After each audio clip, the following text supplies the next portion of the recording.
Welcome to the Exponential Australia Church Leaders Podcast. Well, g'day Exponential Australia. So great to again have you with us today. As we have been, we've been hearing from a wide range of Aussie Christian leaders, particularly who are in the realms of multiplication and passionate about planting. And ultimately in this season, the opportunities that are before us for the Aussie church to reach the lost, to make disciples. And we're so glad that you could join us again today. We are joined today by Bre Wilkinson. She and also along with her husband lead the Sent Collective, which is I can't wait to hear more about that today. But we're so overjoyed to have you with us today, Bre. Thanks so much for joining us. Thanks, Charlie. No, looking forward to having a chat today. So good. Hey, well, why don't, as we start, you just tell us firstly a little bit about yourself, maybe some of your journey, what has led you to where you are today before we jump into more about the Sent Collective. Yeah, awesome. How much time have we got again? As Charlie said, my name's Bre Wilkinson. I am married and have a fantastic husband who is my absolute rock. We met, as most Christian couples do, at church. I've been married since 2019, so still very young in our married life. I studied at Monash University here in Melbourne. I did business and psychology, did a bit of work in HR and event management, and had that time before I loved Jesus as much as I do now, as a lot of uni students do, and kind of grew up in the Christian faith, but sort of walked away for a bit. But as always, Jesus calls me back, and yes, almost stumbled into ministry and church planting. Sort of studied at Bible college and did all the things that you're supposed to do as a minister, I suppose. I'm with the Anglican Church in Melbourne, so ordained only recently, like this year. So again, super fresh in all of that. And yes, Charlie said we planted our church officially, started in 2021. Yeah. And have just been, chugging along in our little corner of the southeast of Melbourne. So good, Bre. Well, hey, why don't you tell us just a bit about the Sent Collective, and particularly, I guess for those who might be new to Microchurch networks, just tell us a little bit of that journey. What brought you to 2021 and starting the Sent Collective? Yeah, totally. Well, for us, we actually started off as a missional community or a microchurch, depending on sort of what you're familiar with, all the way back in 2015.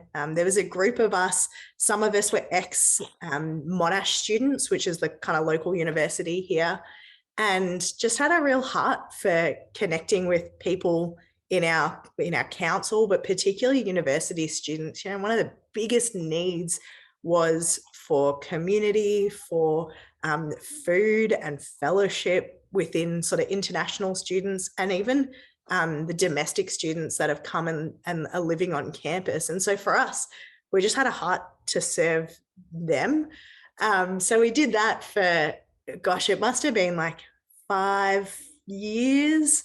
And in that time, just kind of listening to their stories and loving on people and hearing how different the kind of up and coming generation is to when I kind of grew up in school and high school. Like the generation we were seeking to reach is kind of that unchurched population, right? People who never had religious education in school.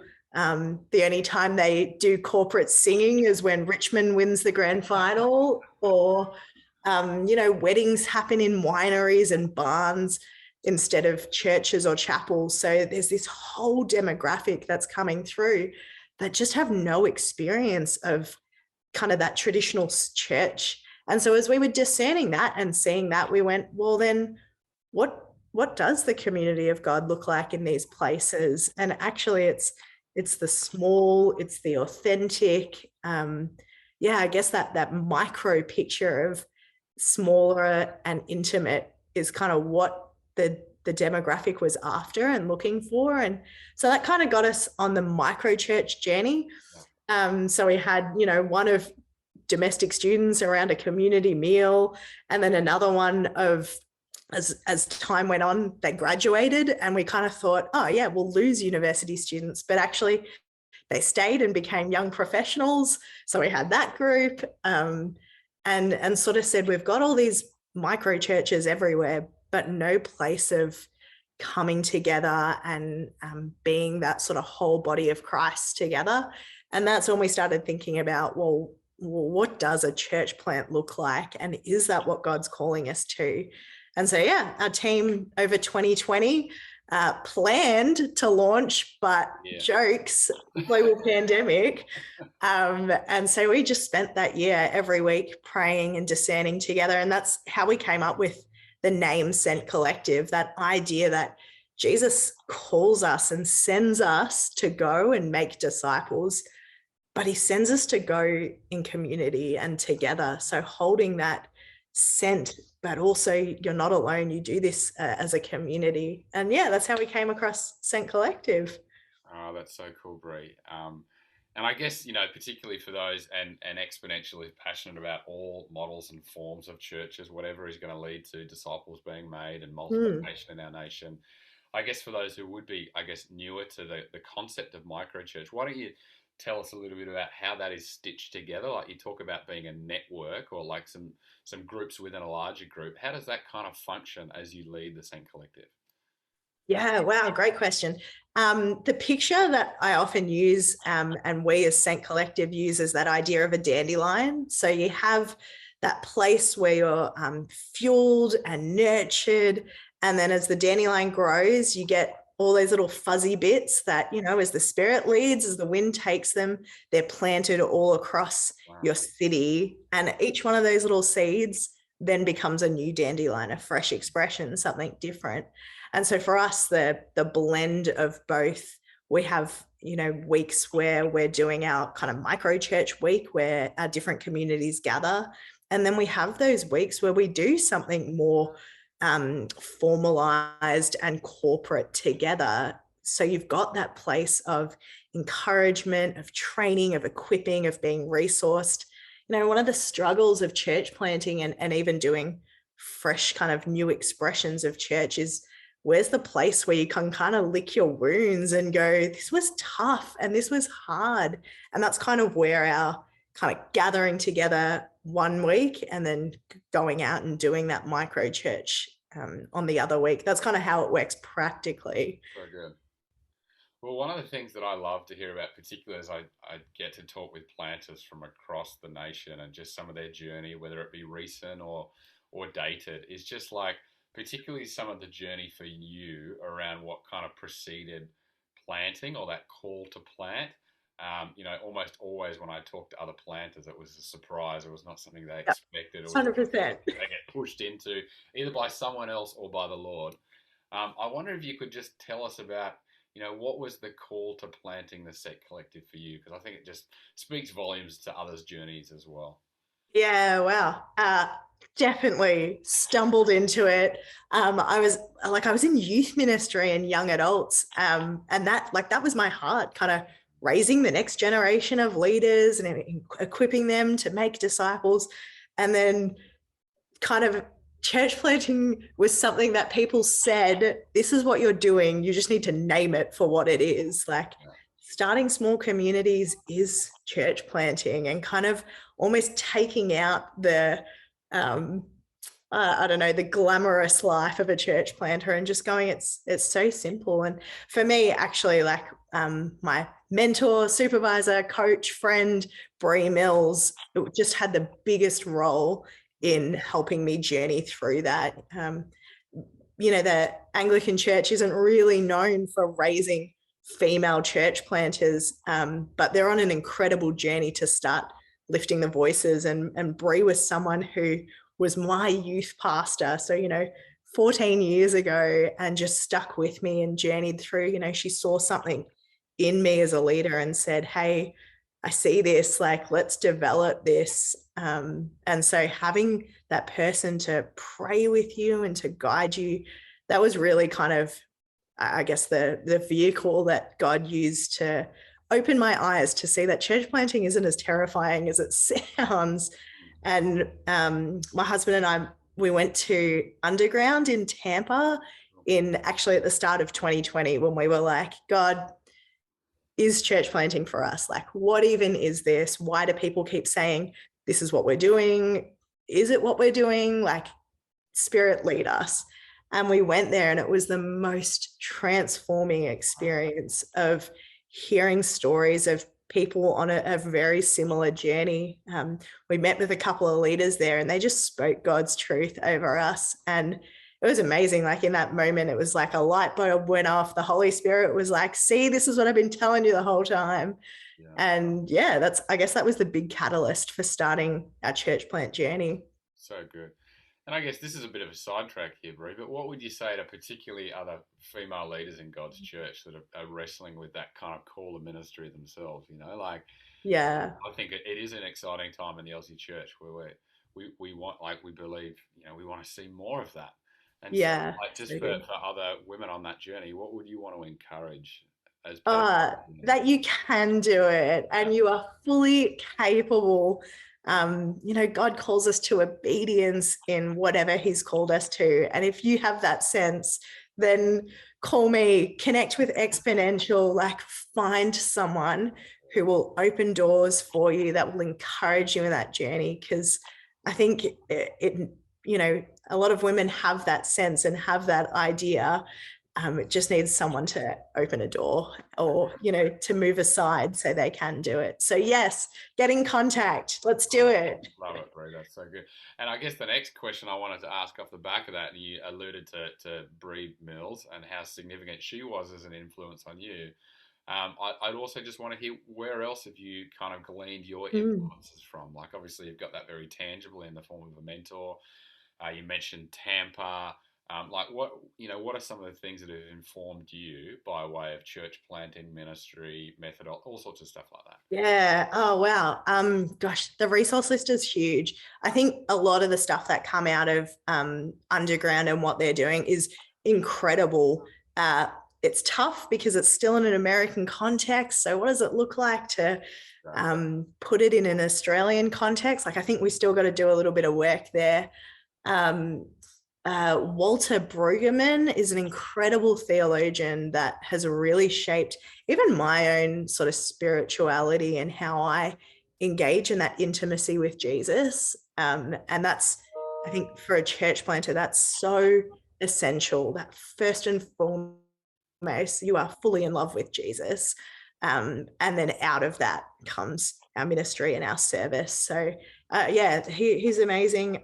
Jo Saxton is another incredible kind of real female women empowerment speaker, author. She does a lot around imposter syndrome. Gosh, can I say how much of a struggle that is? Feeling like you're inadequate, all that sort of stuff. She's a massive shout out for women. Even Jeff Vandersalt for empowering people to share the gospel. Like, a lot of those guys have shaped even sense methodology, but particularly me, because I think, out of our leadership, that's usually how a church plant's formed. So yeah, there, to name a few. That's great, Bre. And yeah, I just want to take a moment to honor you as well, even in some of the conversations we've had offline around how easy it is to kind of feel like, oh, am I actually doing this? And your integrity in that. I think that's something that particularly the next generation of leaders hunger for, is just a deep sense of authenticity and transparency around.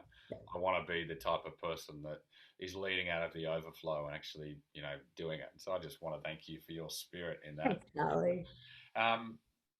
I guess this is the question that we always get asked as planters, but tell us a bit about some of the great joys as well as struggles and challenges that you've experienced, even in your first, obviously it's predated 2021, but what are some of the things that you've both ridden the highs of, but also experienced the troughs of? Yeah. I mean, I feel like the high is always seeing people follow Jesus and become more like him every day. Like, man, if that's what church planting is doing, like, that's amazing. Like, seeing local community transformed by the presence of God, the love of God. Like, yes, I love that. Okay. What about ones that are more specific for us? So I think a unique part of our church plant journey is this year we have partnered with an aging and dying Anglican church to kind of say, we're a young, very new church plant. You guys aren't going to last more than 5 years. How can we do something together that's going to be a blessing to our neighborhood? And often we see it happen the other way, right? There's a traditional church that launches a church plant or a fresh expression, but we've kind of gone the other way and said, what does a blended ecology look like so that we can do something greater for, the city of Monash where we are? So seeing little moments where people in our traditional kind of context are really getting that missional heartbeat, God stirring their imagination of what could be in their neighborhood. I love those moments. Those moments are so, so key. And for our church plant, where are we growing in our Anglican identity?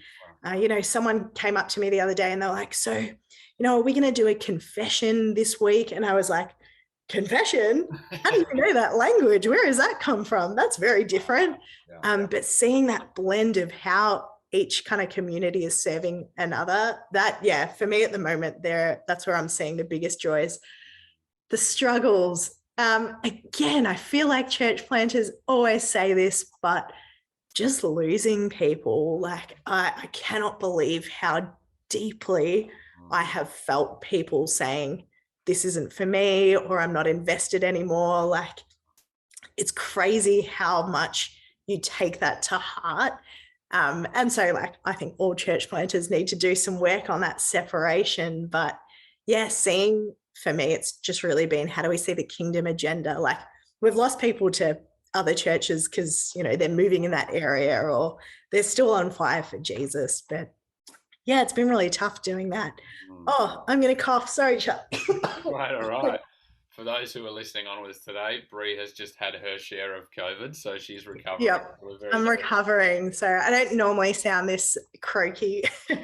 Yeah, other challenges, holding to our DNA. Like, certainly when you're a small church plant and you get people come in, particularly, like, we have had some church transfers or people that have come from sort of a church background, walked away from the faith and come back into kind of how we do church, holding kind of old expectations or old styles, but still being core to, but this is what God's called us into specifically as Saint Collective. I think there's a real challenge there because, that little voice in the back of your head goes, yeah, but you might lose them, or, you want to keep people.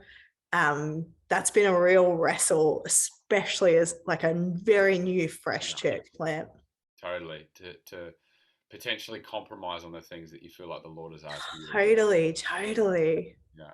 I heard just recently Peter Scazzero talking about, healthy detachment in ministry. Like, sometimes we need to detach ourselves from people's expectations, people's enmeshment to us.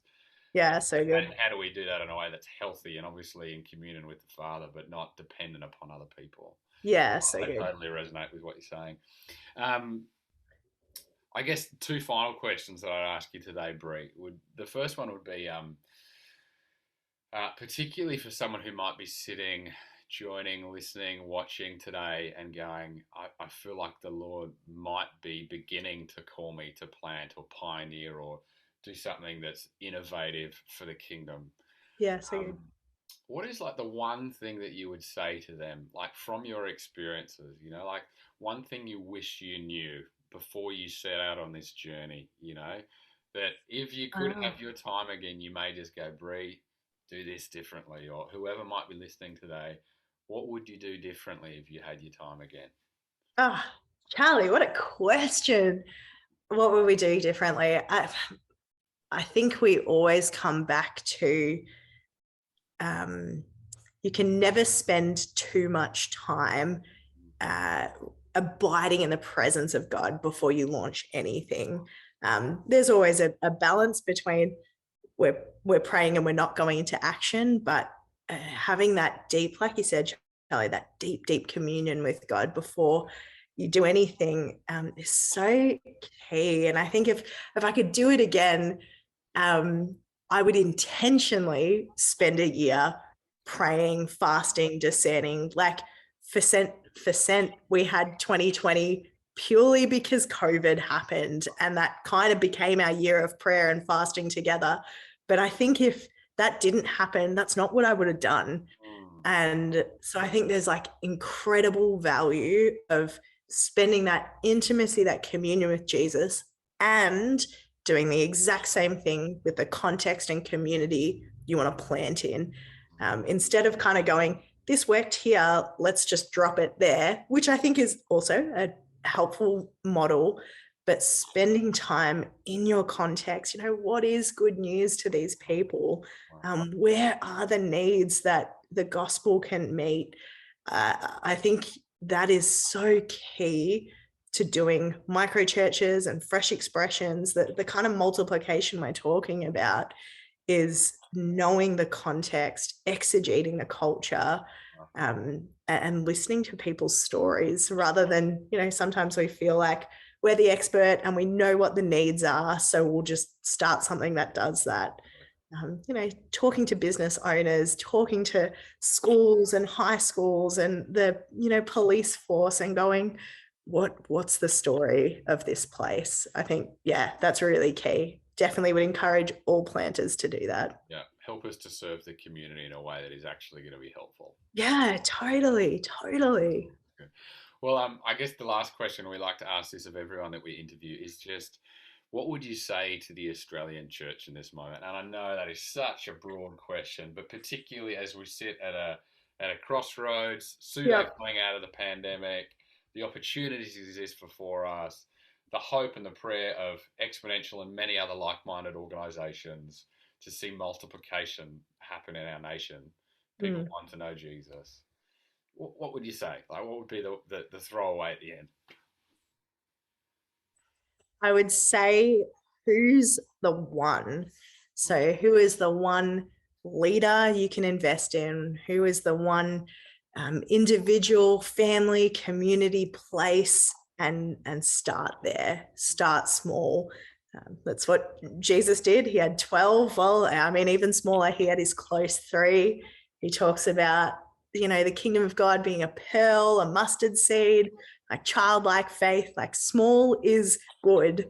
So who is the one? Who is that one person that can start this journey with you, that God might be calling you to, whether it's a community, a person?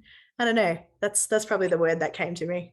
Yeah, I love that, Bre. That's awesome. And what a great way to finish. And we just want to thank you so much for your time today. Thanks for sharing your pearls. Thanks for sharing your journey. And we are absolutely on behalf of Exponential, and I'm sure many more, cheering on you and the Saint Collective. So thanks for your time today. Rita, thanks, Charlie. Thanks, everyone. Yeah. Thanks for listening. For more great resources, please head to our website at exponential.org.au.